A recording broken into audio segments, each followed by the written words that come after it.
हाँ जी, अस्सलाम वालेकुम चाचे दे की हाल है? खुश तकड़े राजी हो? उम्मीद करना सारे खुश हो सन वधिया होने दे।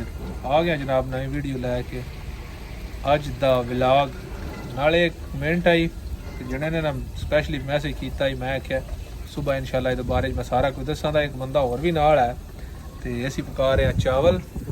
देखो ना प्याज जेडे ने चार छड़े ने रेड होने वास्ते, टमाटर मिर्चा उतरे ने ते वाजा साहब चावल धो रहे ने। अच्छा वेख्या इधर ते इन्हां को पुछने आ रल के ना, जेड़ा को मैनू पता है कोई नान पता है। जेड़ा पुछदा ही पिया बस दुबई आना होवे ते कितने पैसे लाग जाण दे लाइसेंस ते, गड्डी लैनी होवे कितने पैसे बच जांदे ने, सारा कोई ना एक बार साडे आ प्याज सड़ ना जाण। इस तो पहले जेड़ा बंदा चैनल ते नवां चैनल नूं कर ले सबसक्राइब ते वीडियो लाइक शेयर करया करो। वीडियो तुसीं बिल्कुल शेयर करो करदे, ठीक है। ते असीं तुहानूं सारा इंशाल्लाह दसदे हैं। जनाब हरदल कोना ही अपने ट्राले विच तो अंदर एक गड्डी लगी ਉਹਦੇ ਕੋਲ आंदी जे ते आ जो चलते हैं। हाँ जी तो जणिया वो चौल तो पकते रहा सरनाल नाल मैं कि क्यों ना तुहानूं इन्फॉर्मेशन भी दे छड़ी है जेड़ी सानूं पता है, क्योंकि तुहानूं पता है मैंने तकरीबन इत्थे आया सारे 6-7 महीने होए ने, लेकिन इतनी मेहनत पता है ना गल वो जनाब तुहानूं दसदे हैं। क्योंकि बंदे ने बार बार ना कुछ जाएगा तो जनाब जिस बंदे दुबई आना होवे ना, ठीक है, एक तो उम्र 21 साल होनी चाहिए लाजमी।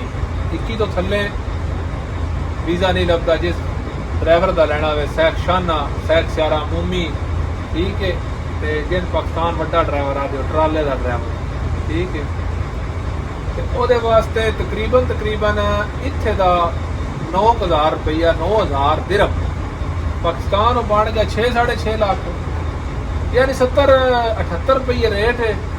तुम यह हिसाब ला लो बस 6,000 दिरहम नहीं जेड़ा सॉरी 9,000 दिरहम चाहिए विदाउट ID ते इत्थे आके अल्लाह तुहाडा भला करे।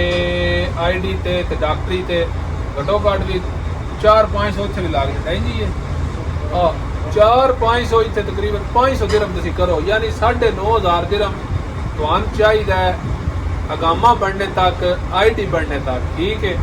उस तो बाद लाइसेंस की गल आ गई।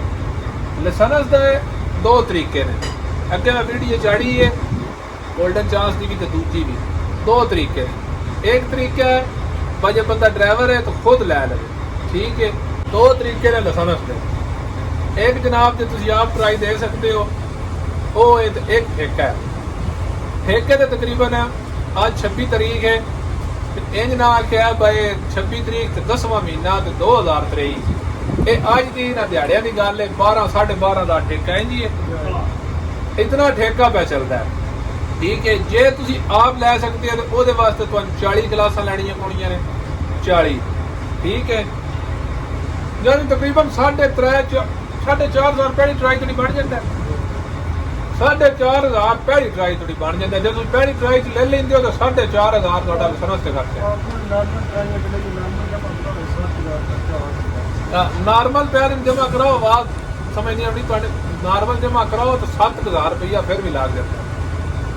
जे बंदा फेल हो जाए तो फेल एक ही ट्राई का 1,100 रुपया जी है, यार एक बार फेल हो गए पक्की ट्राई तो फिर तुहानूं 1,100 देना पौना। फिर जी मुड़ फेल होते हो तो मुड़ 1,100। इहदे नालों मैं तो जिस बंदे ना पर ड्राइवर होवे तो कोई फायदा नहीं। इत्थे उन्हां दे दिमाग ना चलना होंदा, ठीक है। मैं तो जिस बंदे ने जाना जिस बंदे लाइसेंस लेना वो ठेके ही काम करना, सही है। 12,500 जनाब ठेके ते लगे दा ते ओहदे विच फिर तुसीं जितनी बार भी फेल हो जाओ वो होना चाहिए। इन्नी गल है। 3-3.5 महीने में पिया दा जेड़े भी ठेके ते लिया 3.5 महीने ले लेते दूजी ट्राई ले लिया, ठीक है। ते बाकी गोल्डन चांस का है जिन्होंने को गल्फ के लाइसेंस ने मैं वीडियो थले मैंशन कर छड़ा दा, मैंशन कर छड़ी है सॉरी, ते उतो वे लव्या गोल्डन चांस का की तरीका कार है, ठीक है भाई। मेरे ख्याल नाल मैं 10 छड़िया सारा। बाकी जिस बंदे गड्डी लैनी होवे ना वो गड्डी की वीडियो इंशाल्लाह अलहदा बना दे। गड्डियां वानपनियन वाल्वो मर्सिडीज, यानी जितना की आदि गुड़ पा भी दो तो नहीं उतना मिठा तेज हो जाता है। जिस तरह की गड्डी लैनी है उस तरह की गड्डी वो इंशाल्लाह दसांगे। वाल्वो कितने की लगती है, मर्सिडीज कितने की लगती है, ਯਾਨੀ ਪਾਕਿਸਤਾਨ ਤੋਂ ਲੈ ਕੇ ਇੱਥੇ ਥੋੜੀ ਤੁਹਾਨੂੰ ਅਸੀਂ ਖਰਚਾ ਦੱਸਿਆ 9000 ਤੇ ਪਲੱਸ 12000 ਜਿਹੜਾ ਤੁਹਾਡਾ ਉੱਤੇ ਖਰਚਾ ਉਹ ਛੱਡ ਕੇ 1000 1500 ਯਾਨੀ ਵੀਜ਼ਾ ਲਾਇਸੈਂਸ ਸਾਰਾ ਪਿਆ ਦੇ 18 19 ਲੱਖ ਰੁਪਈਆ ਕੋਲ ਹੋਵੇ ਤੇ ਫਿਰ ਇਹ ਗੱਲ ਹੈ ਰੋਜ਼ੀ ਦਾ ਠੀਆ ਬਣ ਜਾਂਦਾ ਚਾਰ ਆਨੇ ਬਚਦੇ ਰੱਖਦੇ ਗੱਡੀ ਚਲਾਈਏ ਰੁਪਈਆ 3.5 ਕਿਸੇ ਦੀ ਵੀ ਪਿਆ ਦੇ ਗੱਡੀ ਚਲਾਈਏ 3 3.5 ਲੱਖ ਫਿਰ ਵੀ ਸੈਲਰੀ ਬਣਦੀ ਰਹਿੰਦੀ ਹੈ ਠੀਕ ਹੈ ਇਸ ਵਜ੍ਹਾ ਤੋਂ ਅਸੀਂ ਇਹ ਨਹੀਂ ਆ ਤੇ ਬਸ ਦੁਬਈ ਆ ਗਿਆ ਤਾਂ ਹੋਰ ਕੋਈ ਨਾ ਆਵੇ ਮੋਸਟ ਵੈਲਕਮ ਜਨਾਬ ਜਿਹੜਾ ਹੁੰਦਾ ਤੇ ਵੀਡੀਓ ਜਿਹੜੀ ਹੈ ਨਾ ਜੇ ਪਸੰਦ ਆਈ ਹੈ ਨਾ ਤੇ ਲਾਈਕ ਤੇ ਸ਼ੇਅਰ ਕਰ ਛੜਿਆ ਹੋਰ ਜਿਸ ਬੰਦੇ ਵੀਜ਼ਾ ਲੈਣਾ ਹੋਵੇ ਪਤਾ ਲੱਗ ਜਾਏ ਤੇ ਜਨਾਬ ਅੱਲਾ ਦੇ ਵਾਲੇ ਹੱਸਦੇ ਰਹੋ ਤੇ ਬਸਦੇ ਰਹੋ ਪਾਕਿਸਤਾਨ ਜ਼ਿੰਦਾਬਾਦ